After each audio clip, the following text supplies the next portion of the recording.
नमस्कार, आप देख रहे हैं एसएसएन न्यूज।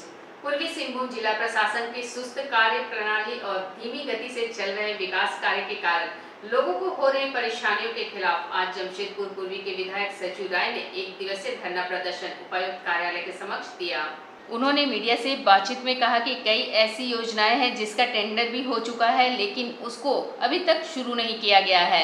बहुत सी योजनाएं अभी तक सचिवालय में फंसी पड़ी है। उन्होंने कहा कि पिछले 5 वर्षों में कोरोना काल के बाद कार्य में तेजी लाने के लिए हमने काफी प्रयास किया है, लेकिन अभी भी लगभग 30 करोड़ की योजनाएं रुकी, फंसी और लंबित पड़ी है।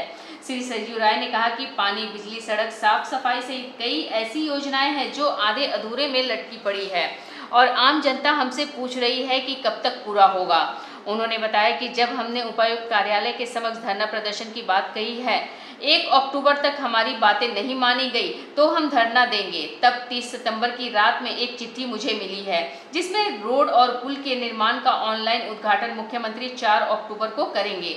श्री सचिव राय ने एक प्रश्न के जवाब में कहा कि मेरी प्राथमिकता जमशेदपुर पूर्वी और विधानसभा चुनाव लड़ने की है। वैसे एनडीए गठबंधन का जो निर्णय होगा वह हमें मानना पड़ेगा। अभी तक हमें कोई ऐसी सूचना नहीं मिली है। तो लागू कराइए, लगता है इनके भीतर क्षमता ही नहीं है, वो लागू नहीं हो पा रही हैं। इसी तरह से टाटा स्टील की कई योजनाएं हैं, हमने लागू कराया अपने क्षेत्र में और उनको पूरा करना चाहिए। पानी की योजनाएं लागू हुई, कनेक्शन देना चाहिए। बिजली की योजनाएं लागू हुई, बस्तियों में उनको कनेक्शन देना चाहिए।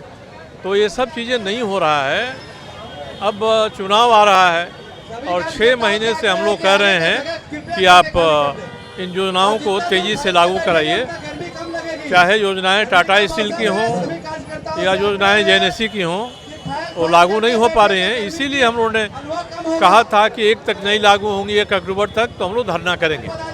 आज इसी के लिए हमने धरना किया है और हम लोग चाहते हैं कि डीसी ने जब कल पूछा है सभी से क्यों नहीं लागू हुई, इनको लागू कराएं। और ये योजनाएं पुरानी हैं, आचार संहिता का कोई असर नहीं होगा इन पर। चुनाव घोषणा होने के बाद भी योजनाएं लागू हो सकती हैं। इन योजनाओं को लागू कराएं ताकि जनता को इनका लाभ मिले। दिन भर की ताजा अपडेट्स के लिए जुड़े रहें हमारे साथ यूट्यूब और फेसबुक पर। साथ ही हमारे चैनल को लाइक, शेयर और सब्सक्राइब करना ना भूलें।